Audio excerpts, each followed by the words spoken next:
I'm going to show you how to do the A-level physics practical investigation into how max EMF induced in a search coil varies with angle. Now you might have a posh piece of equipment, one of these big coils, but here at Malmesbury we like a bit of ghetto physics, so we're just going to be using a slinky here today. Works pretty well.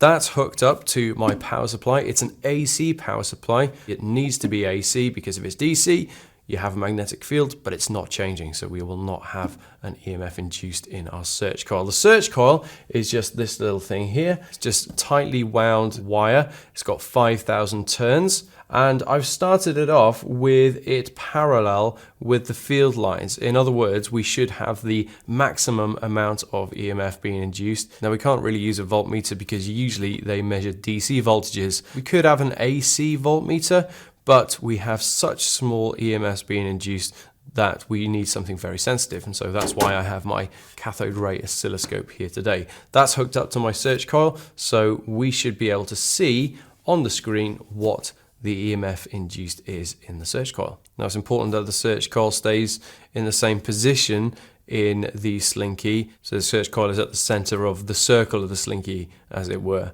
If it moves, it could change. So we are going to be turning it, so just make sure that it does stay in the same position.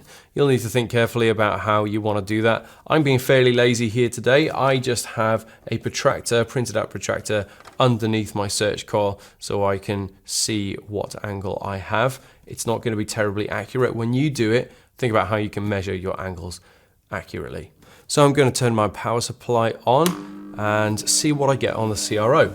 Now I've got something fairly crazy going on the CRO screen at the minute. Now you will get a trace. It's not going to be an amazing trace, so it's not going to be a perfect sine wave, even though we would want it to be. So what we can do is turn the time base off. So that means that the electrons scanning across the screen of the CRO are not going up and down and side to side, they're just going up and down.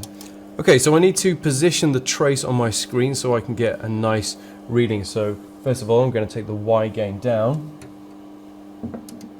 And then I'm going to move the X position, and so it lines up with the Y axis on the screen.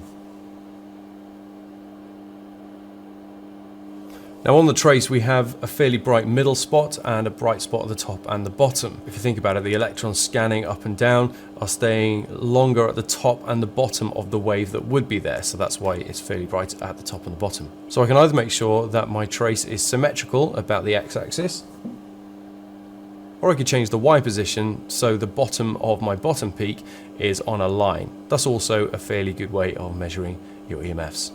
You do get slight lines that are going way off top and the bottom of the screen as well. It's a good idea to turn the time base back on just to make sure you have some idea where the peaks are.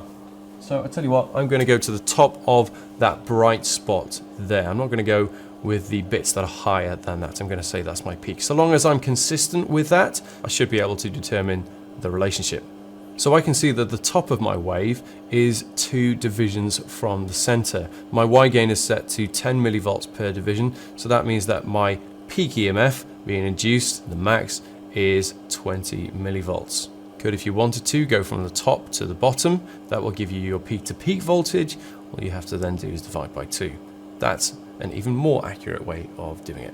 All I then have to do is change the angle every 10 degrees down to 0 degrees. That is when the search coil is now perpendicular to the slinky. At that point we shouldn't have any EMF induced, but chances are we're going to get a little bit induced. Here are all of my results. Now we know that the peak EMF induced, I'm going to call that epsilon 0, that's not going to be proportional to the angle. Things are very rarely proportional to the angle. Usually things are proportional to sine or cos of an angle, and it's no different here. And we're going to use sine or cos. Well, it all depends whether you started at 0 or 90 degrees. It doesn't matter. I started at 0 degrees and I had a maximum EMF induced, and so therefore I'm going to use cos. If I plot a graph of peak EMF induced against cos theta, cos of the angle, I should have a straight line. Mine isn't perfectly straight though, and that's to be expected. As you get closer to the search coil being perpendicular to the field lines, we can't really be sure that the field lines are all perfectly parallel going through the slinky.